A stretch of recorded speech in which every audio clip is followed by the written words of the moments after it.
32 dark South Park stories, 7 levels. From the reveal that Mr. Hat is a dedicated KKK white supremacist, to Stan's shocking battle with alcohol at the age of 10, these are 32 of the darkest, most shocking moments in South Park history. The further into the iceberg we get, the darker the content. Let's start at the tip of the iceberg.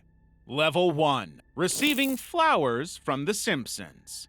In 2006, South Park creators Trey Parker and Matt Stone aired a brutal 2-part episode called Cartoon Wars that savagely eviscerated Family Guy. The episodes portrayed Family Guy's writing process as being handled by manatees randomly selecting idea balls to create disconnected cutaway gags, obviously suggesting that the writers on the show put absolutely no thought into their work at all. But what happened next surprised everyone. When the South Park guys next went into their offices, they found flowers on their desks. Initially, they assumed that the Family Guy team was sending some kind of cryptic threat, but no. They were from the team at The Simpsons. They were thrilled with South Park's takedown of the common enemy. King of the Hill creators also reached out, telling them they were doing God's work. Obviously, the animation industry had a lot of disdain for Family Guy's lazy approach to comedy. The incident is kind of ironic, actually, considering South Park's famous episode Simpsons Already Did It, where Butters repeatedly devises schemes only to learn The Simpsons had done them first. The fact that The Simpsons was now congratulating them suggested that they had actually reached some kind of major cultural relevance. When South Park later hit 200 episodes, The Simpsons continued this strange relationship, sending a note reading, "Congratulations on reaching 200 episodes. We already did it.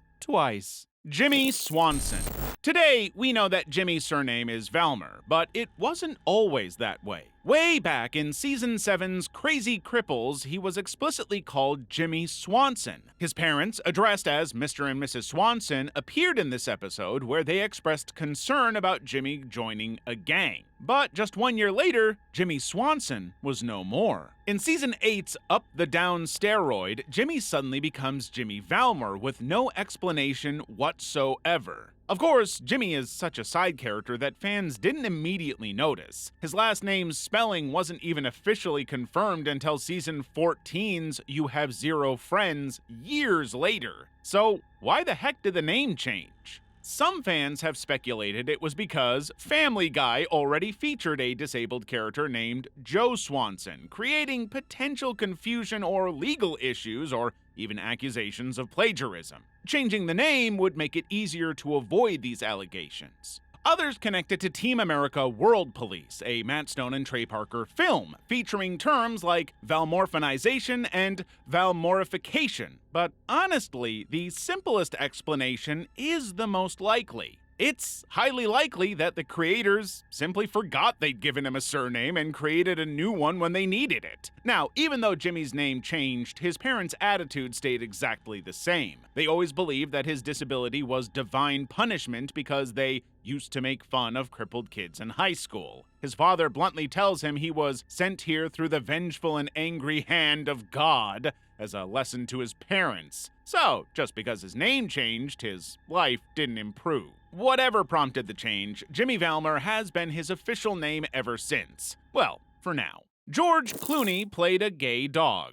In 1997, South Park achieved a major milestone, their first ever celebrity guest, George Clooney. Before South Park even hit the air, Clooney had enthusiastically circulated VHS copies of Parker and Stone's Spirit of Christmas shorts throughout Hollywood, making hundreds of copies himself. He sent them to everyone he knew without even knowing the creators just because he thought they were funny, effectively helping to launch their career without ever meeting them. When South Park finally launched, the creators deliberately avoided celebrity cameos. And when they did decide to bring Clooney on, they felt they had to do something that would subvert expectations. While shows like The Simpsons gave stars substantial roles and storylines built around them, they decided to make Clooney record barks and whimpers for his role as Sparky, Stan's gay dog that humps other male dogs. Network executives were shocked and, frankly, horrified they'd wasted Clooney on dog noises. But Trey and Matt found it hysterical.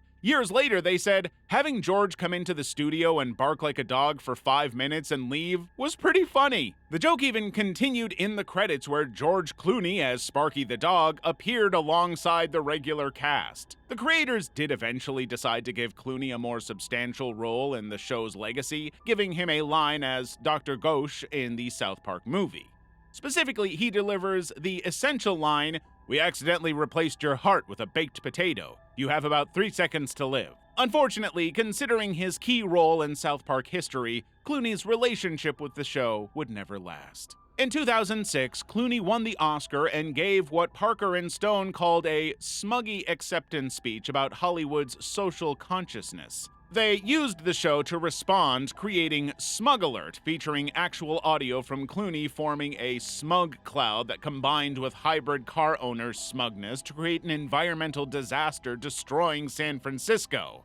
Clooney never returned to the show after being mocked so publicly. Trey and Matt high on acid at Oscars. In March 2000, South Park creators Trey Parker and Matt Stone faced a dilemma. Parker's song, Blame Canada, was nominated for an Academy Award, but as anti-establishment figures, they struggled with attending Hollywood's most prestigious event. It wasn't very punk to just go. They spent weeks trying to find a way to go, but not go. Their solution was twofold. They would attend in drag and drop acid, guaranteeing they would be present without really being there as themselves. After initially considering ridiculous duck costumes, they settled on recreations of iconic gowns. Parker would wear a version of Jennifer Lopez's famous Versace dress, and Stone would wear a pink Ralph Lauren gown inspired by Gwyneth Paltrow's previous Oscar attire. A friend provided them with LSD-soaked sugar cubes, which they consumed shortly before arriving. They took action pretty quickly. The pair stepped out of their limo into a sea of cameras and 60,000 spectators while the acid was peaking. Parker later revisited the moment in an interview saying, "If you've taken acid, you know one of the trickiest parts is transitioning from inside to outside. It was a lot more overwhelming than they could have expected." And then they had to do interviews. When reporters questioned their attire, they had prepared a single response: "It's just such a magical night." They said this repeatedly on live TV. But when they got into the venue, the audience's reaction split dramatically about their stunt. Michael Caine was said to have massively enjoyed their stunt, while Gloria Estefan was super pissed. As the ceremony progressed, they began coming down from their trip while surrounded by industry elites whose big night they were disrupting. If they could feel embarrassment, they probably would have. Blame Canada ultimately lost to Phil Collins' unnecessarily excellent Tarzan soundtrack, but the incident cemented Park and Stone's reputation as Hollywood outsiders willing to mock the industry's self-importance and delusions. But they did make one key change after the Oscars. They rarely used drugs afterward. This acid trip marked their last recorded psychedelic experience, probably because it was hell to get out of the limo. But you know what isn't hell? Hitting that like and subscribe! It helps us make more great videos and gives you more to enjoy. Level 2. Block 13. In 1999, South Park was banned in Kuwait, thanks to the show's unflattering depiction of Muslims and Saddam Hussein as Satan's gay lover. But the show had been popular up to this point, leaving the country with a challenge. They needed a replacement. The answer was to make their own. Welcome to Block 13. Now, they never actually said it was a ripoff when the show debuted, but the similarities were impossible to ignore. 4 schoolboys, Abood, Saloom, Hamoud, and Azus, directly mirrored Cartman, Kenny, Stan, and Kyle. The animation style copied South Park's paper cutout aesthetic, though with noticeably lower production values. The premise was identical, children going on wacky adventures in their neighborhood. It was kind of insane to even suggest it wasn't a ripoff.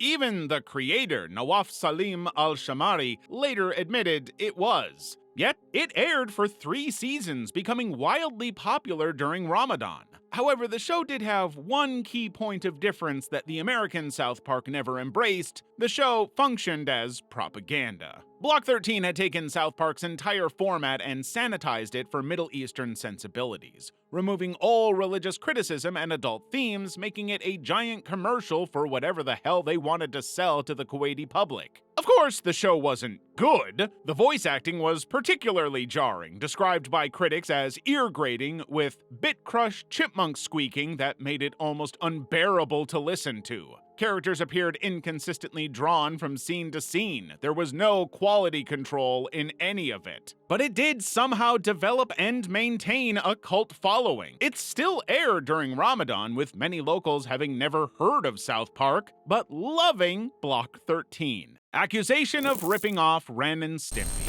In 1997, Ren and Stimpy creator John Kricfalusi publicly accused South Park of theft of his original ideas. The specific problem was Mr. Hanky the Christmas Poo, South Park's singing, dancing piece of poop that appeared in their Christmas specials. Kricfalusi claimed that Mr. Hanky directly copied his character, Nutty the Friendly Dump, which had premiered in an online cartoon just 2 months earlier. Now, admittedly, he did have some reason to think this. In South Park, Jewish Kyle befriends Mr. Hanky after rejection from his Christmas-celebrating friends. In Kricfalusi's comic from 4 years before the show, a character named Jimmy the Idiot Boy befriends a piece of excrement named Nutty after his own schoolmate rejection. Parker responded to the allegations with a personal letter explaining Mr. Hanky originated when he was 3 years old. His father created the character to encourage toilet flushing. He told me that if I didn't, Mr. Hanky will come out of the toilet and annoy you forever. Parker hoped this would put an end to your attempts to slander me and my poo. In fact, Parker wasn't even a fan of Ren and Stimpy, saying that the show lacked any kind of heart because it was too focused on over-the-top characters and gross-out humor. He thought that Kricfalusi's work was all about this, lacking any kind of effective storytelling. The controversy eventually faded, of course, mostly because of the more serious allegations against Kricfalusi involving sexual harassment and grooming of underage girls. Nobody cared about his work being stolen after he was outed as a predator.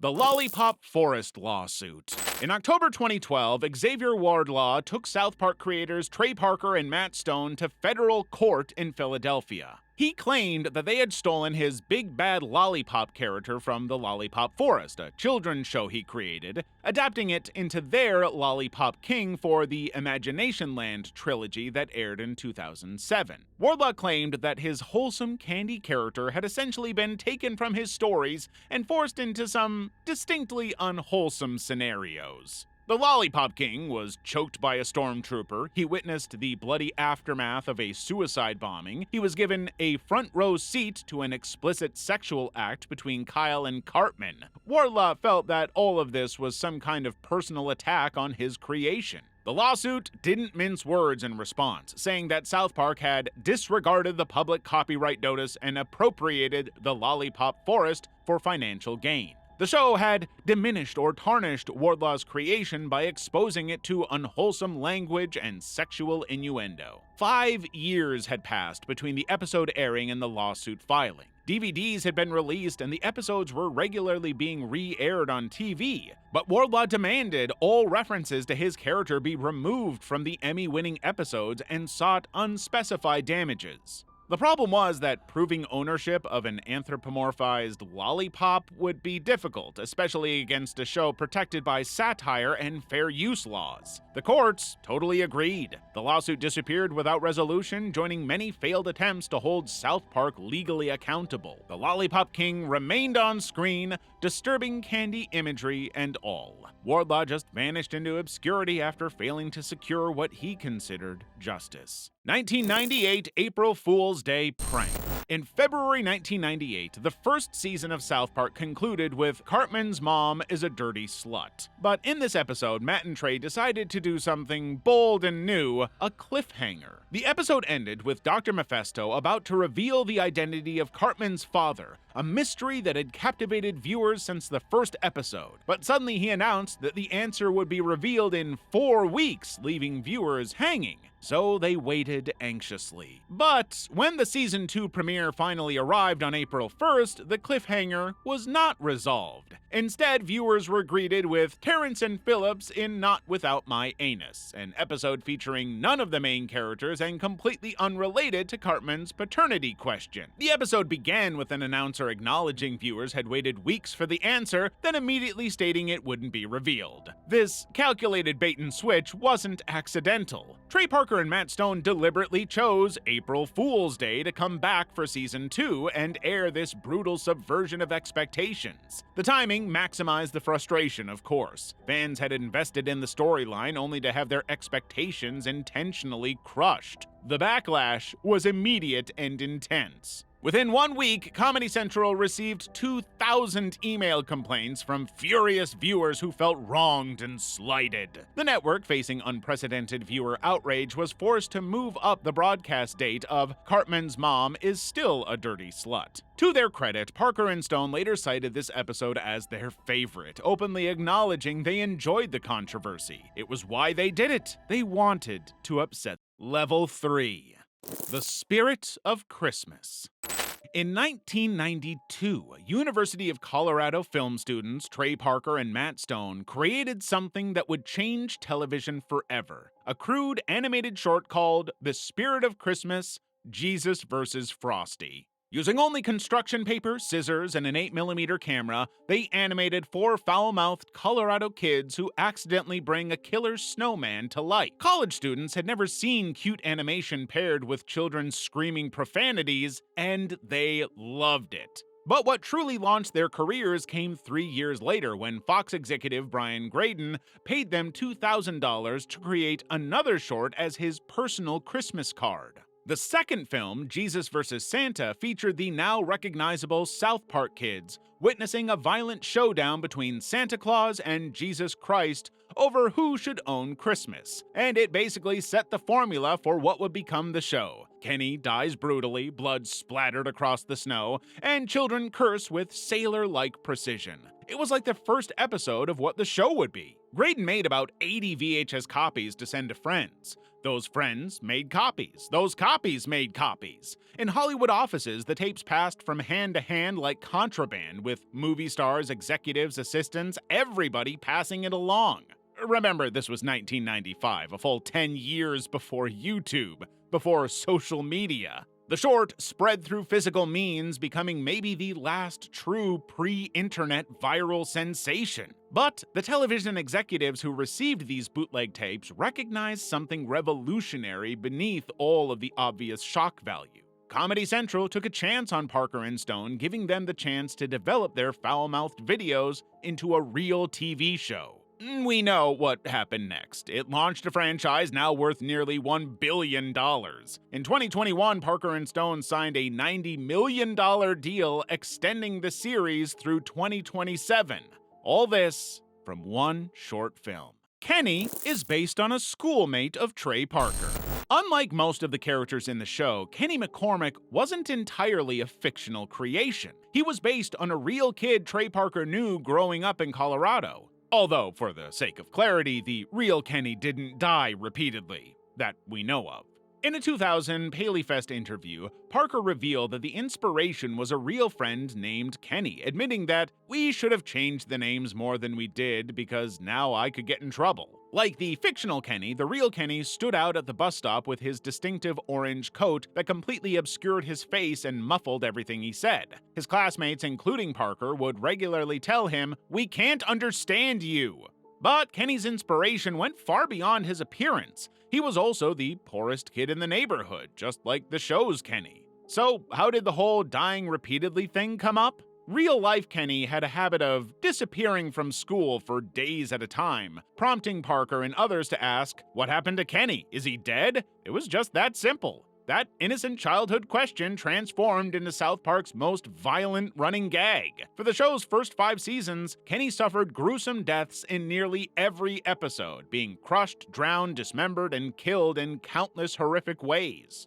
Eventually, the creators got tired of finding new ways to kill Kenny, officially killing him off in 2001 in the episode titled Kenny Dies. Though Kenny later returned, obviously, his deaths became less frequent. Parker later admitted his real-life Kenny probably wasn't thrilled with his immortalization, and he wasn't wrong. According to one thread, the real Kenny became a police officer who hates South Park and the way it ridiculed parts of his childhood. Towley is an alternate persona of Dr. Janice.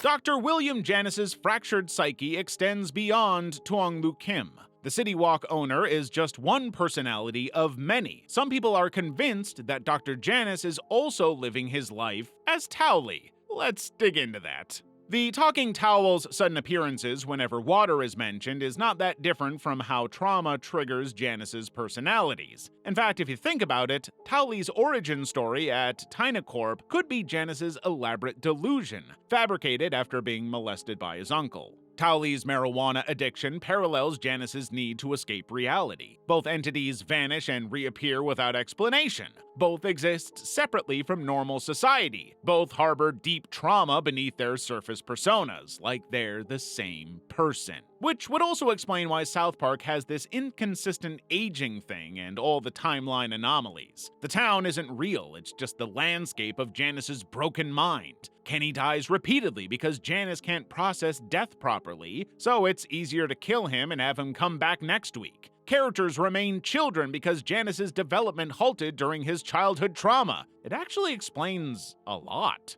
The cancelled episode reveals Earth as an intergalactic reality show, which could perhaps be Janice's interpretation of his psychiatric observations. The timeline loop suggested in Grounded Vindaloop aren't virtual reality glitches, but Janice's mind struggling to maintain continuity. The theory explains a lot of plot holes. But it also opens up a new one, the possibility that Stan, Kyle, Cartman, and Kenny are also just Janice personalities, each representing facets of his psyche. Their adventures are Janice's therapy sessions turned inward, creating a universe where his trauma can be processed through absurdist scenarios. It's not healthy, but it gets him through the door. All episodes we watched were censored versions.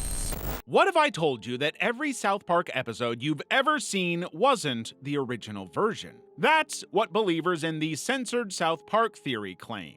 They argue Matt Stone and Trey Parker create far more disturbing content that gets sanitized before broadcast to avoid offending or triggering people. Really, the only major evidence of this is the infamous episode 201.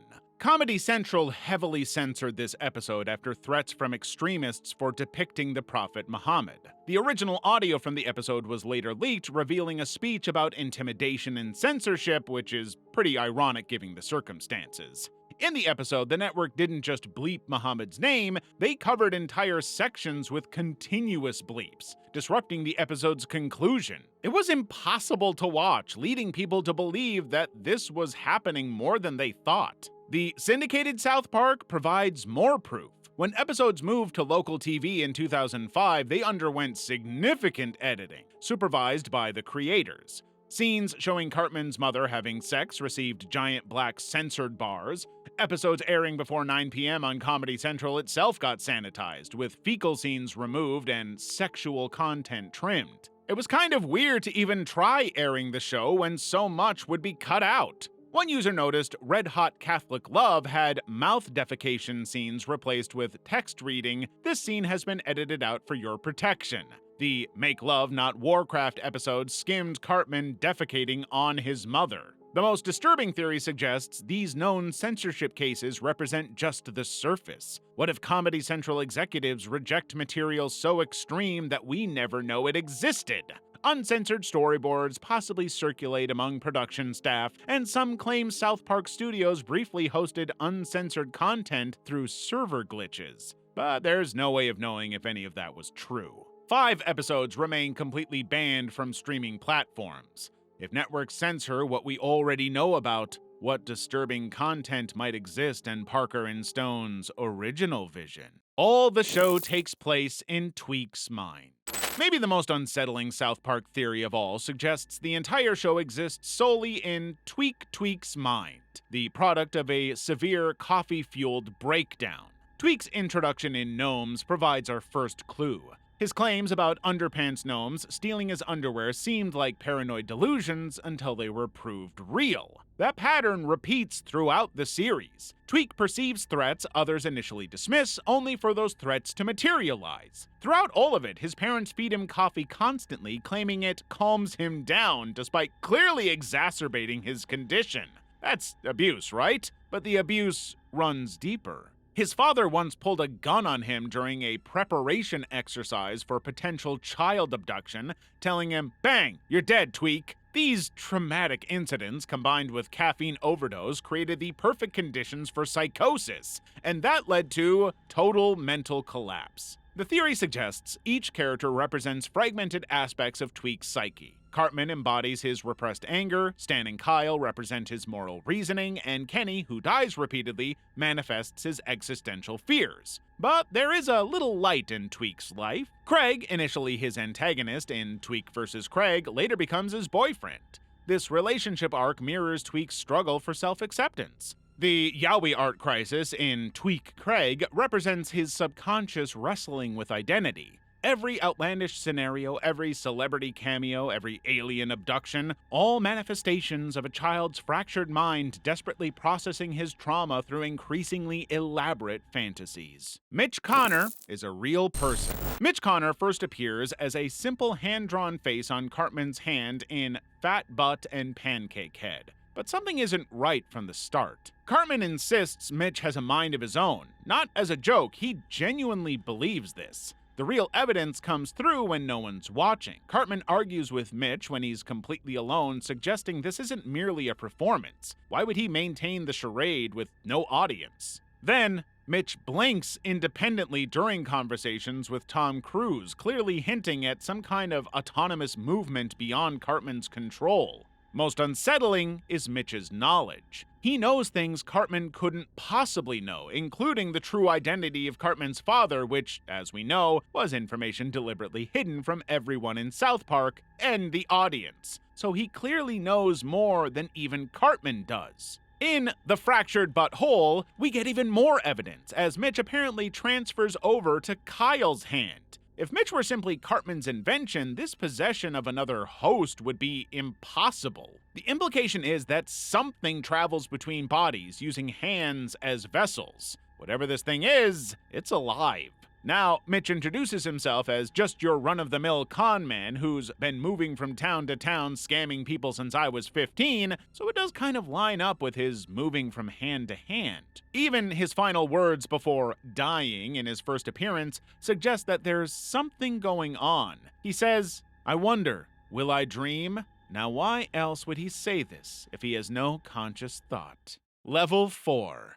Kenny dies in every episode.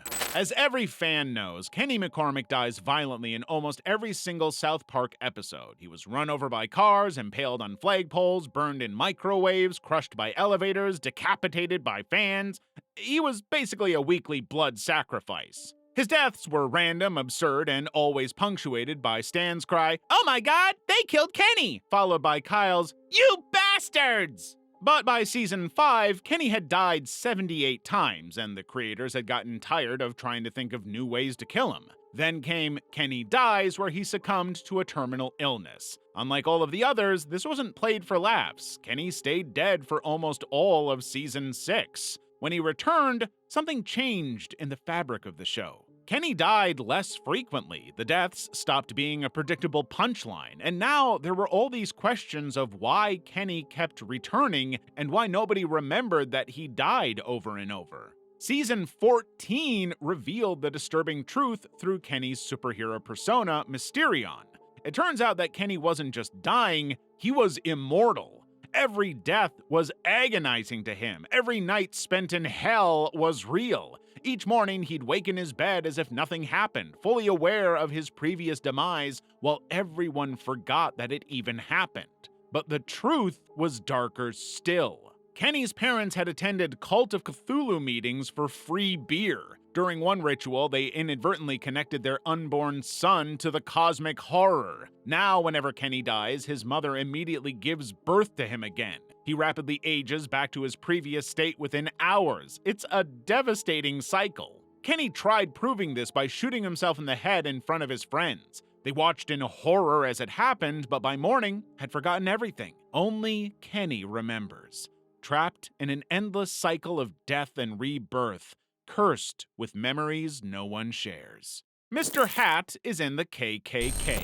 Mr. Hat, a puppet with a red top hat and a sharp tongue, was never just a prop for Mr. Garrison in South Park. From the beginning, Mr. Hat was more than a teaching aid, but a force of his own, often acting out the most aggressive, unfiltered parts of Garrison's personality. But then came the reveal that pushed Mr. Hat from unsettling to outright disturbing. Mr. Hat was a dedicated member of the Ku Klux Klan. The reveal wasn't even dramatic. Instead, it was slipped into the chaos of Chef Goes Nanners when Mr. Hat attends a Klan rally, forcing Garrison to come with him despite his clear discomfort. The implication is clear. Mr. Hat is an active participant in hate, a Klansman with his own agenda. This isn't just a throwaway gag. Mr. Hat's Klan membership is referenced repeatedly, and his behavior is consistently aggressive, racist, and dangerous. He threatens students, attacks colleagues, and, disturbingly, is preferred by the kids over the puppets and even Garrison himself. The show blurs the line between puppet and puppeteer, making it unclear whether Mr. Hat's actions are Garrison's subconscious or something more autonomous. Is the racism coming from Garrison or the puppet itself? Very dark humor. Everybody knows that South Park's dark humor pushes boundaries others won't touch. From its 1997 debut, creators Trey Parker and Matt Stone established their willingness to tackle the untackleable, and to never give anything even resembling a crap about offending people. The show unwillingly and enthusiastically ventures into territory most entertainment avoids. Child abuse, sexual assault, school shootings, nothing is off limits for the show's comedy. In Proper Condom Use, Cartman teaches his friends to milk a dog through masturbation, leading to Stan performing the act in front of his parents' book club. That's something you would never see in a show like The Simpsons. Even religious figures were not immune from the show's no-holds-barred approach. Episodes 200 and 201 depicted the Prophet Muhammad, triggering death threats from radical organizations. Comedy Central ultimately censored the episodes, inadvertently proving the show's point about threats silencing expression. It didn't stop Matt and Trey, though. They've also tackled Scientology, the Catholic Church, you name it. But they keep a stronger distrust for celebrities than anybody else. Michael Jackson was portrayed as Mr. Jefferson, a pale man who sneaks into Stan's bedroom at night. Steve Irwin appeared at Satan's party with a stingray barb still embedded in his chest, months after his actual death. The show isn't subtle or even trying to pretend it's not being controversial. Even Cartman, the show's most controversial character, has dressed as Hitler, shot a black character in a World War Zimmerman parody, and expressed hatred towards Jewish people and gingers. South Park is built to generate controversy that fuels its cultural staying power while revealing uncomfortable truths about society's darkest corners. No other animated show would dare to even get close to what they do. What in my butt lawsuit. In 2008, South Park aired Canada on Strike, an episode satirizing viral videos and the Writers Guild strike of that year. The episode featured 9-year-old Butters performing a near frame-by-frame recreation of Samwell's What in the Butt video, a viral sensation with explicit references to anal sex. South Park's version replaced an adult African-American male with an innocent child character singing lyrics like, "You wanna do it in my butt, while dressed in adorable outfits. The scene showed the video spreading across the internet with viewers including a nun watching in shock. 2 years later, Brownmark Films, the copyright holder, sued Viacom, Comedy Central, and South Park Studios. They claimed they weren't consulted or compensated for this use of their intellectual property, a video that had garnered over 47 million YouTube views. The legal battle took an unexpected turn when a Wisconsin federal judge dismissed the case before trial, ruling that South Park's parody constituted clear fair use. The judge described the original video as having rather low artistic sophistication and said the show transformed it by making the WWITB video even more absurd through the use of a child performer. Brownmark appealed, but in June 2012, the 7th Circuit Court of Appeals unanimously upheld the dismissal. The final blow came when the judge ordered Brown Mark to pay Viacom more than $30,000 in attorney fees, calling their legal position objectively unreasonable. They came looking for money, but left having to spend even more. Cartman's mom is Cartman's dad. The mystery of Eric Cartman's father obviously dominated South Park's first season finale, but the failure to resolve the mystery in the premiere episode of Season 2 led to so much fan backlash that Comedy Central basically demanded that Trey and Matt give an answer to the cliffhanger. Naturally, they found a solution of their own that did exactly that, and yet didn't. After DNA testing the entire town, Dr. Mephisto dropped a bombshell revelation that left audiences stunned. Leanne Cartman was actually a hermaphrodite with both male and female genitalia. The father is Mrs. Cartman.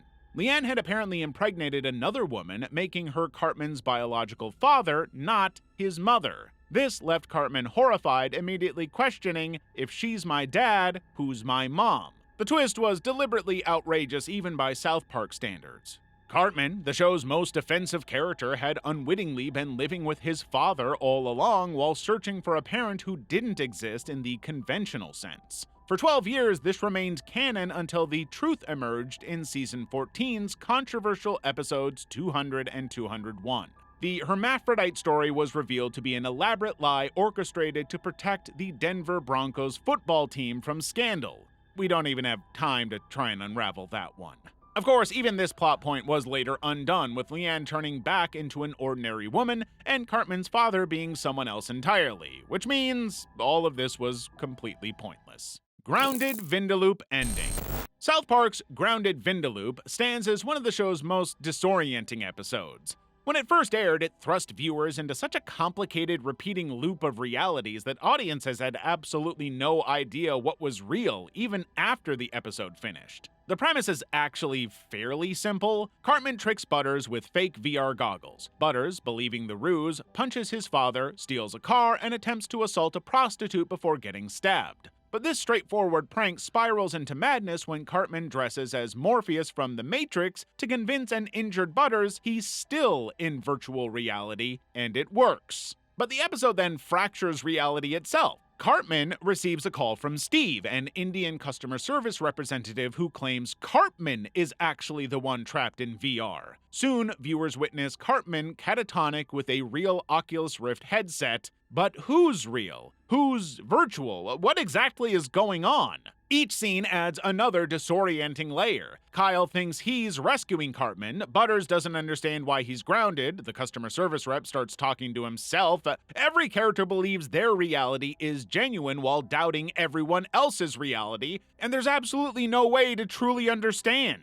When the episode first aired, the reviews were not good, with one viewer admitting, "I have no idea what actually happened." Reddit threads attempted to map out the episode's nested realities, with viewers debating which layer was real. Some were upset that there was no way to understand the show, but that's the point. There is no single correct interpretation. Even Matt and Trey struggled to keep up with the confusing map they were creating. The episode climaxes with Stan removing his Oculus headset to reveal live-action versions of the characters, suggesting everything we've known about South Park might be a simulation. Now that's a twist.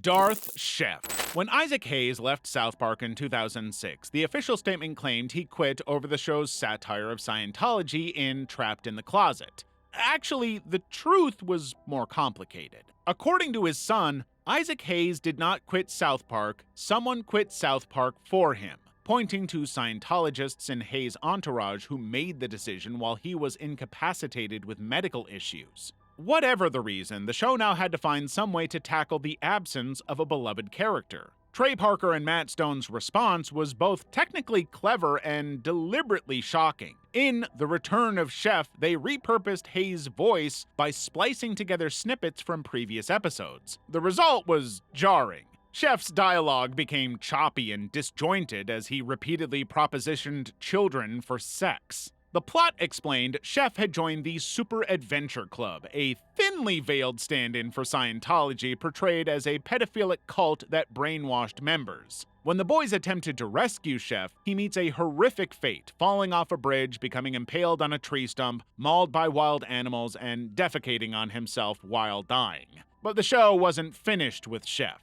In the episode's final moments, the cult resurrects Chef as Darth Chef, complete with black helmet and mechanical breathing. With his face reconstructed, Chef returns as a permanent servant of the cult, still intent on molesting children. Fox News called it the most shocking episode of South Park ever, while fans debated whether the send-off was justified satire or simply mean-spirited vengeance. You be the judge. Level 5. Pip's skull hidden in Stick of Truth files. When South Park: The Stick of Truth released in 2014, players wasted absolutely no time rifling through the game's files. But they never expected to find this. They discovered a 3D model labeled Pip's skull buried among many unused assets for the game. The polygonal skull was distinctly humanoid with hollow eye sockets and jagged teeth that matched Pip Pirip's design from the show, a character famously killed on screen in Season 4's Pip episode. There was no way this could have been an accident. Modders quickly isolated the asset, noting its placement in the same directory as throwable weapons like dodgeballs and rocks. Files suggested it was intended as a projectile, tagged with damage values and collision physics, but it was never implemented in the game itself. There were no contextual clues explaining its purpose, no quests, dialogues, or environments linked to the model. So, was it cut due to tone concerns or remnants of a scrapped graveyard level? Obsidian Entertainment never commented, leaving the skull's backstory a total mystery to this day. Kenny is an eldritch abomination. Despite what you may have thought from the show's earlier episodes, Kenny McCormick isn't just a poor kid in an orange parka, he's something far more disturbing. He is an eldritch abomination, not a human. The signs were always there. Kenny died repeatedly only to reappear in the next episode unharmed without any explanation. The show always played it as a running gag, but it was actually hinted at Kenny's true nature. The Coon Trilogy episodes finally revealed the horrifying truth. Kenny cannot die permanently, and it's a massive curse. His superpower stems from his parents' involvement with the cult of Cthulhu. While they weren't believers and only attended meetings for free alcohol, the timing coincided with Kenny's birth. A ritual depicted in the Necronomicon shows hooded figures surrounding a baby in a summoning circle, which is most likely the moment Kenny's curse began. Each time Kenny dies, his mother literally gives birth to him again. Within hours, he returns to the same age he was at death. The most disturbing part? Only Kenny remembers his deaths. He's fully aware of each painful demise while everyone around him forgets completely. If he even tried to convince them, he would look insane. During the Mysterion episodes, Kenny reveals his frustration by shooting himself in the head. His mother wakes screaming, "It's happening again!" Minutes later, she's placing a newborn Kenny in bed. The cycle just keeps going. Kenny attempted to convince Cthulhu to kill him permanently, believing only an immortal can kill another immortal. But his plan failed. Kenny remains trapped in this endless cycle, conscious through every death and rebirth, unable to escape his eldritch nature. His immortality even seems to warp time around South Park, potentially explaining why the children never age, despite years passing in the real world. South Park is the purgatory. Nobody ages in South Park. Now, sure, this is because it's a cartoon, but there's a theory that goes deeper. The idea is that South Park exists in a liminal space where nothing ever changes because it's actually purgatory for idiots. The adults run successful businesses despite their incompetence. They live normal lives despite lacking the most basic common sense. Why? Because they're dead souls who died in stupid ways, now trapped in an eternal playground for morons. Kenny's repeated deaths prove this supernatural state. He dies violently in countless episodes only to reappear unharmed the next day. His friends barely acknowledge this cycle of death and resurrection. The town resets with each death, keeping everyone the same age while allowing them to remember world events. The characters mature mentally, well-ish, but they never physically age. The rest of South Park is inexplicable. Supernatural beings walk among the townspeople casually, Jesus hosts a TV show, Satan throws Halloween parties, Cthulhu the eldritch god emerges from the depths, aliens visit regularly. Death means nothing here because this place exists beyond normal reality. None of this has any basis in logic. So, what about the kids? Well, the children serve as either young angels sent to learn from the idiocy, or as souls trapped in the same limbo. Cartman, corrupted by human pleasures, represents a fallen angel, if you want to believe that kind of thing. In reality, Kenny might be the key to this twisted reality. His immortality is what is keeping everyone trapped in an endless loop. Every bizarre event, every impossible scenario, every ridiculous adventure the town experiences just reinforces their eternal imprisonment. The residents of South Park are neither good enough for heaven nor evil enough for hell, although they definitely do their best. They exist between worlds, forever experiencing absurdity without escaping or aging, trapped in a timeless, deathless nightmare they don't even recognize. Dr. Janice is an alternate persona of Mitch Connor. There are hundreds of theories out there about Dr. Janice, with people trying to identify more of his unspoken multiple personalities. One of them? That Mitch Connor is one of them. You know, Mitch Connor, Cartman's hand puppet. Now, let's break this down for a second. Mitch Connor first appeared as a hand puppet claiming autonomy from Cartman, insisting he was a real Vietnam veteran who served with Mr. Hat. Dr. Janice manifested as a psychiatrist with multiple personalities, one being City Walk's Twong Moo Kim. Already, both entities demonstrate knowledge they shouldn't possess. But then we have to address the fact that they move between hosts somehow. In The Fractured Butthole, Mitch inexplicably appears on Kyle's hand, something Cartman couldn't possibly fake. It suggests there's some kind of consciousness. Similarly, Dr. Janice's personalities take complete control, shifting his entire being between identities. The horror intensifies when you notice both share distinctive traits. They blink independently, manipulate their hosts through specialized knowledge, and operate when their hosts appear unconscious of their actions. Both know secrets about South Park others don't. Some Reddit theories suggest Mitch might be an eldritch being who manipulates his host into thinking he's fake after the fact. This lines up pretty well with Dr. Janice's ability to convince the town his multiple personalities are separate people. But consider this. What if South Park itself is the host? What if these entities represent fragments of some collective consciousness infecting different citizens? I mean, the town consistently accepts absurd situations without question. Mitch knows Cartman's father's identity. Janice knows histories of people he's never met. Something weird is going on here. Right? Stan's alcoholism. In You're Getting Old, South Park took an unusually dark turn when Stan Marsh turned 10 and suddenly began experiencing everything as literal crap. Music, movies, food, all of it became disgusting to him. Yeah, Stan was genuinely depressed. It was the bleakest episode of South Park, refusing to play it for laughs and even ending without resolution.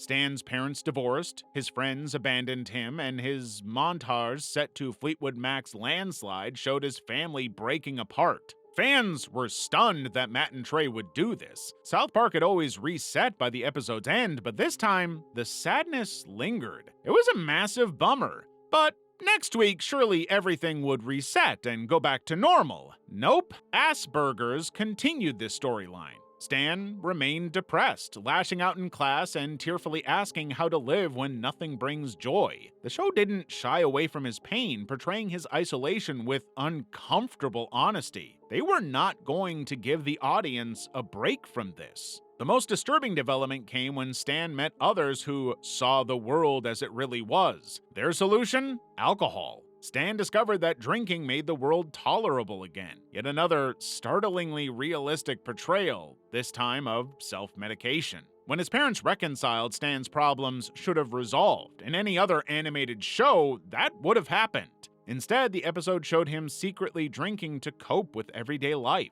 A 10-year-old child had become dependent on alcohol. It's an exceptionally bleak way to end an episode of a comedy, and there's no sense of hope. Fans were shaken. Reddit threads still discuss the episodes years later, with viewers admitting how closely they hit home. The storyline resonated particularly with those who'd experienced depression themselves, but to everybody else, it was just a weirdly depressing episode of the show. Level 6. Scientology targeted Trey and Matt in investigation. In 2005, South Park aired Trapped in the Closet, an episode that would ignite one of the show's biggest controversies so far. The episode featured Stan as the supposed reincarnation of L. Ron Hubbard and Tom Cruise refusing to come out of a closet, literally. Most damaging was the simple caption, "This is what Scientologists actually believe," during an explanation of the religion's cosmology, which, to be fair, was true. They do believe in ancient space aliens who use volcanoes as weapons. But the Church of Scientology responded swiftly. According to former high-ranking Scientologist Marty Rathbun, the organization's Office of Special Affairs launched a full investigation into creators Trey Parker and Matt Stone. They wanted these guys destroyed. An internal memo from 2006 read, "Operations were run in an attempt to silence Parker and Stone." The church identified close friends of the duo, including writer Matthew Prager, actor John Stamos, actress Rebecca Romaine, and writer David Goodman. All of these associates underwent what Scientology called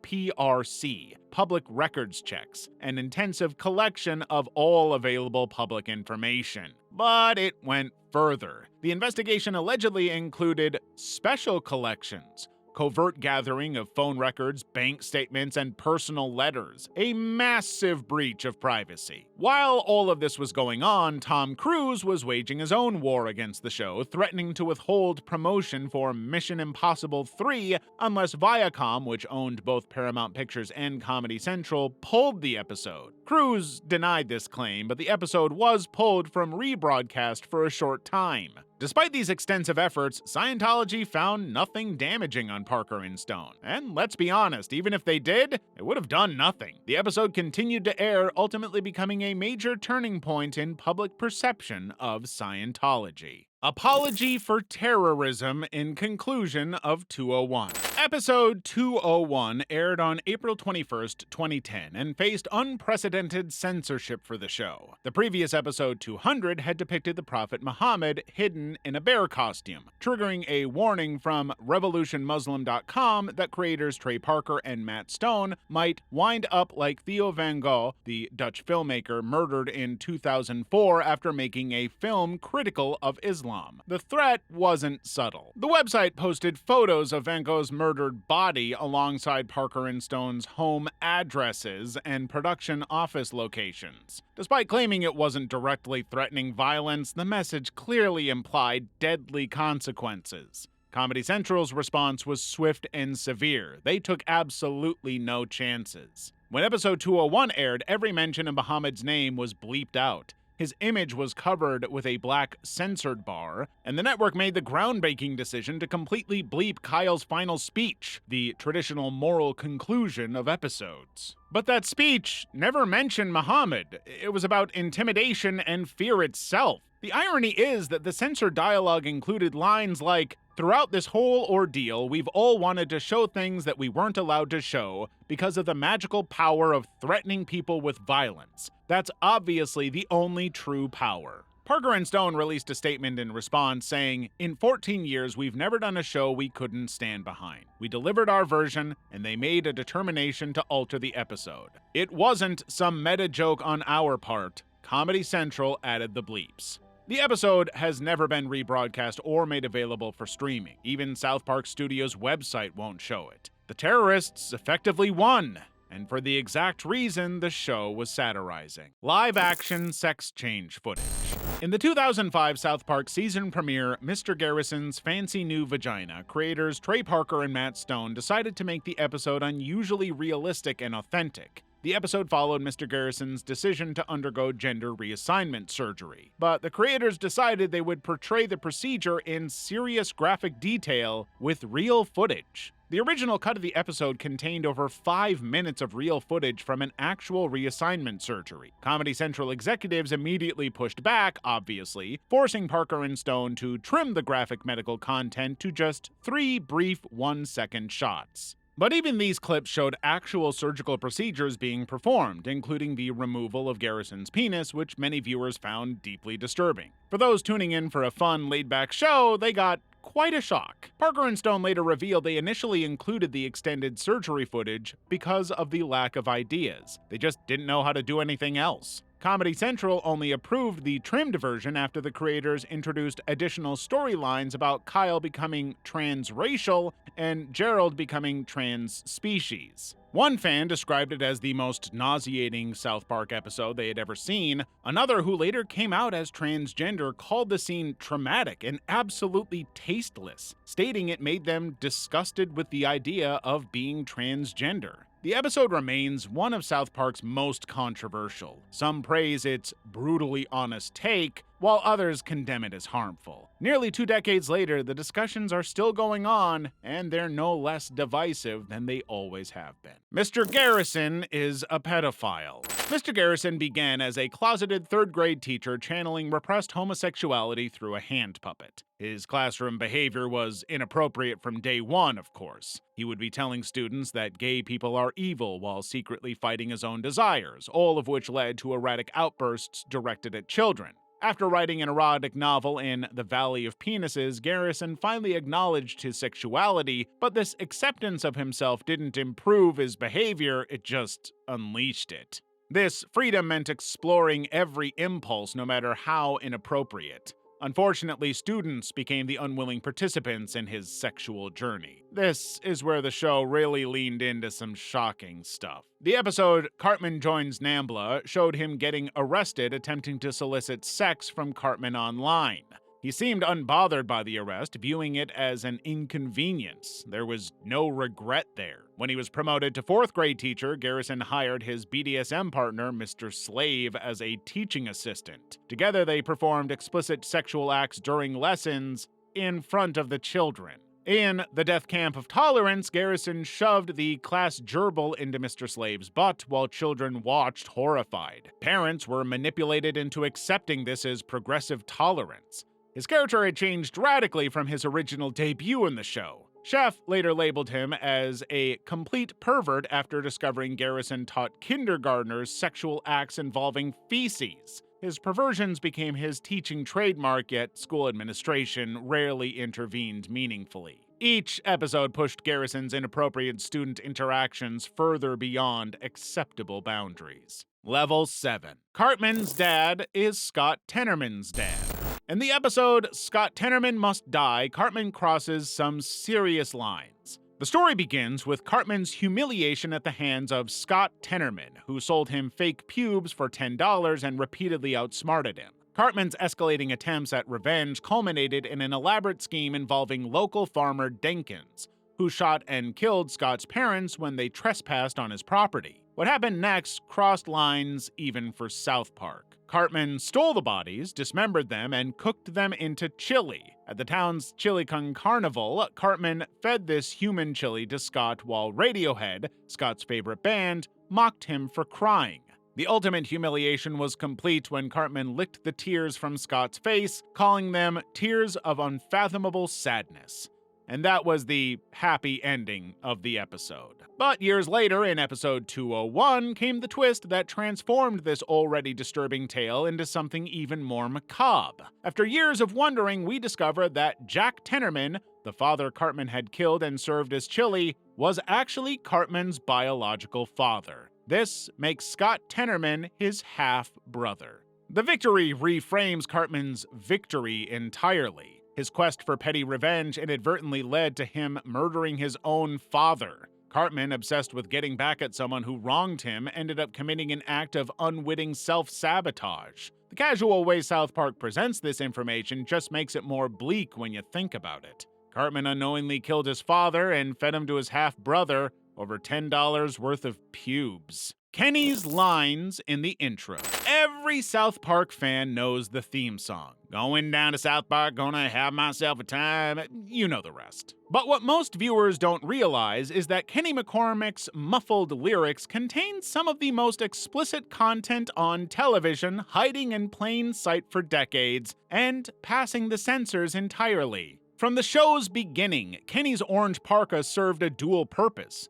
defining his character while obscuring his words just enough that broadcast standards never caught on to the filth he was coming out with. His lyrics were no different. They might sound like mumbles, but they were actually deliberately vulgar phrases written into every episode's opening credits. In seasons 1 to 2, Kenny announced to millions of homes, "I like girls with deep vaginas, I like girls with big fat titties." Most parents had no idea as their children hummed along, even though, of course, they shouldn't have been watching it at all. By seasons 3 to 5, Matt and Trey escalated to, "Hey, I got a 10-inch penis, use your mouth if you want to clean it." After Kenny's temporary death in season 6, when Timmy briefly replaced him, he returned with increasingly shocking lyrics. Season 7 to 10 featured Kenny declaring, "Someday I'll be old enough to stick my dick up Britney's butt." Since season 10, viewers have unwittingly welcomed into their living rooms, "I like fucking silly bitches and I know my penis likes it." It was a very helpful little trick. South Park never needed to censor Kenny because his voice was already naturally muffled. While parents worried about the show's obvious crude humor, these explicit sexual lines played undetected in millions of households weekly. The ultimate joke was on the viewers, who never knew what they were actually hearing.